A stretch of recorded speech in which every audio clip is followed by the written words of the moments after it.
नमस्कार मु Deepti दीप्तिस full lab को आपण मानक बहुत बहुत स्वागत। आग को मकर संक्रांति आसूची आउ ए दिन स्पेशली आम खाइबारे गुड़ और राशि व्यवहार करा जाए। आउ गुड़ राशि व्यवहार करके बहुत अलग अलग टाइप्र रेसिपी बन की खिया जाए।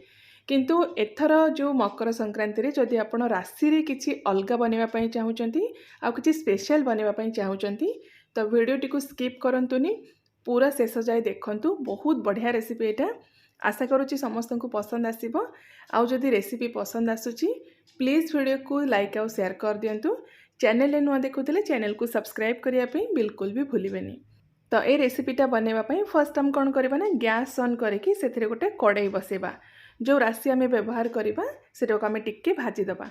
तो ये मु धला राशि व्यवहार करिछि। जदि आपण कला राशि यूज करचंती राशि को आपण बतरेकी ता चोपा भल भाव छड़ेकी यूज करेंगे। तो गोटे मेजरिंग कप रे मुझे मापिकी 2 कप नहीं धला राशि। आपण हिसाब से आपन को जितकी परिमाण रे बनवार अच्छी से हिसाब से राशि आप यूज करेंगे, किंतु ताकू मापिकी नेबे। तो 2 कप राशि को ये आम मीडियम फ्लेम रे टिके समय भाजीबा। बेसी कड़ा करके भाजबेनी, नले राशि रे गोटे पितालिया टेस्ट आसीबो आ खाइबा को भल लागिबनी। तो बेसी समय नहीं, बस 2-3 मिनिट पे मीडियम फ्लेम रे भाजी देबे।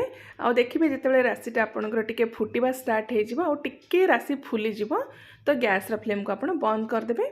आ से राशिटा को गोटे प्लेट को बा गोटे जगह को एमती बाहर कर देबे।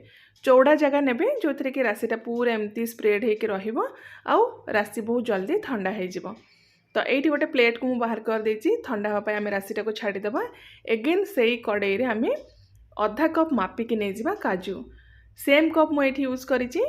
आउ आधा कप ये आम आलमंड भी नहीं जावा।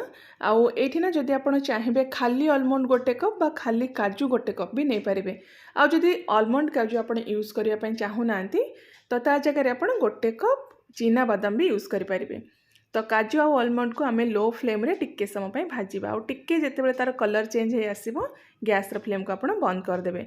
चीना बादाम भी जदि आपण नौचंती या जगह तो बादाम को भी आपण एमती लो फ्लेम रे टिके समय भाजी देबे, तापर आपण यूज करेंगे। तो ये देखंतु राशिटा हमर पूरा ठंडा हो जाइछि। ता सहित काजू आलमंड भी पूरा ठंडा हो जावा दरकार। गोटे ग्राइंडर जार आम एमती आलमंड काजू और राशि को आम ट्रांसफर करदबा। सबु जिनस को आम ग्राइंडिंग करवा। ध्यान रखिए जितेबाला आपण ग्राइंडिंग करेंगे राशि आउ चीना बादाम बा जहाँ भी आपण नौचंती पूरा रूम टेम्परेचर रे रहबा दरकार बा पूरा ठंडा हो जावा दरकार। तो ये सबू को आम एकाठी ग्राइंड करदबा। आउ ग्राइंड करला बेले ध्यान रखिए एका संगे आपण कंटिन्यू ग्राइंडिंग करेंगे।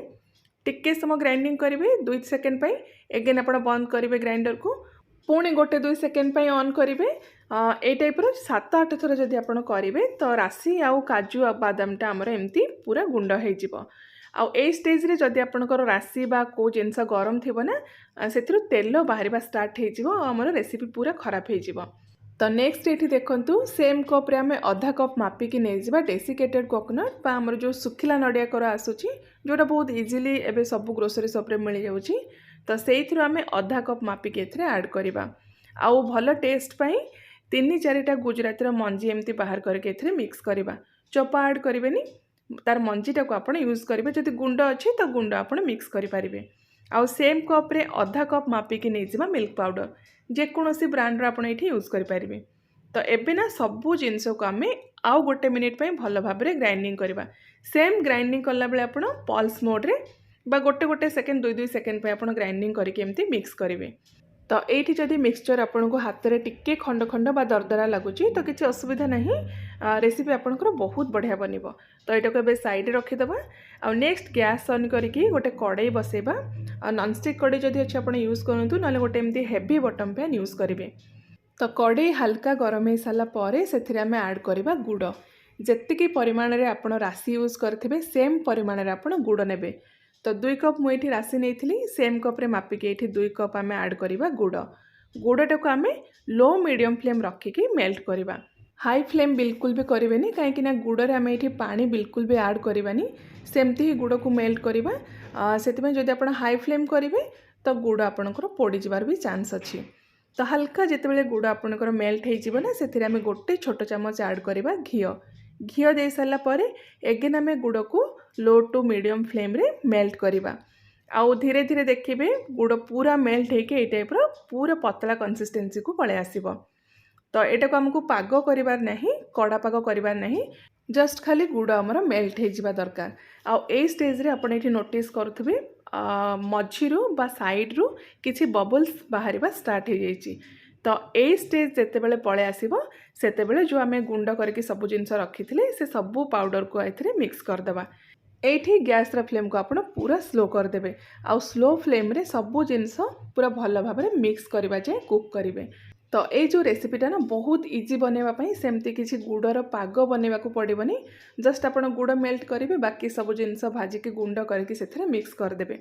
आउ या को आपण मिनिमम 15-20 दिन रूम टेम्परेचर रे स्टोर करके भी गोटे एयरटाइट कंटेनर रे रखिपारे।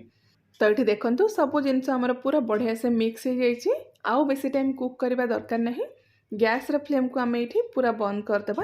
तापर ये जो मिक्सचरटा को गोटे फ्लाट थाली को बा गोटे फ्लाट सरफेस रे एमती स्प्रेड करदे।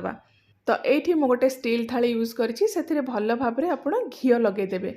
जो जगार भी आप मिक्सचरटा को स्प्रेड करेंगे ना भल भाव में फास्ट ता पूर्वर से जगह को घीरे ग्रीस करदे। आउ ये जो मिक्सचरटा को ना इमिडिएटली आप स्प्रेड करेंगे, कहीं यहाँ बहुत जल्दी टाण हो जाए। तो गोटे प्लेट बा गोटे थाली रे एमती स्प्रेड करके जेकोसी गोटे प्लेन सरफेस बा फ्लाट सरफेस थिबा जगार ये मु गोटे प्लेट यूज करिछि ताको भल भाव में प्रेस करके तार जो ऊपर सरफेसटा आप स्मूथ करदे। देन आपड़ जेकोसी ड्राई फ्रुट्स रे एमती ऊपर गार्निश करेंगे। मुझे अल्प किसी पिस्ता को स्लाइस करके स्प्रेड कर देछि।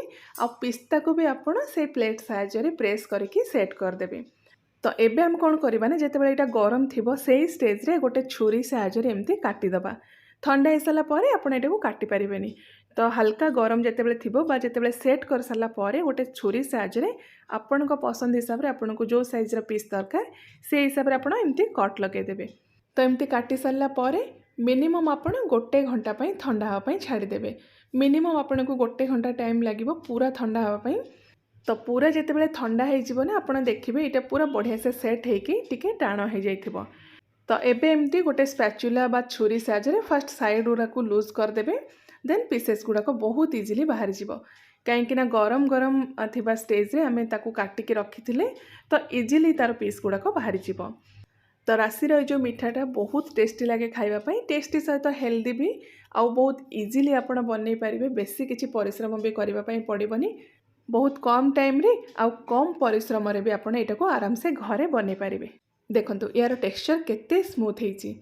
तो एथर मकर संक्रांति रे जदि आपन राशि रे किछि नुआ और स्पेशल बनेबा पई चाहूचंती तो ए रेसिपीटी ट्राई करंतु। 100% आपन समस्त को पसंद आसीबो। तो मु आउ थरे आपन मानक पई गोटे बहुत ही बढ़िया नुआ रेसिपी नै के आसीबी। Till then take care and bye bye.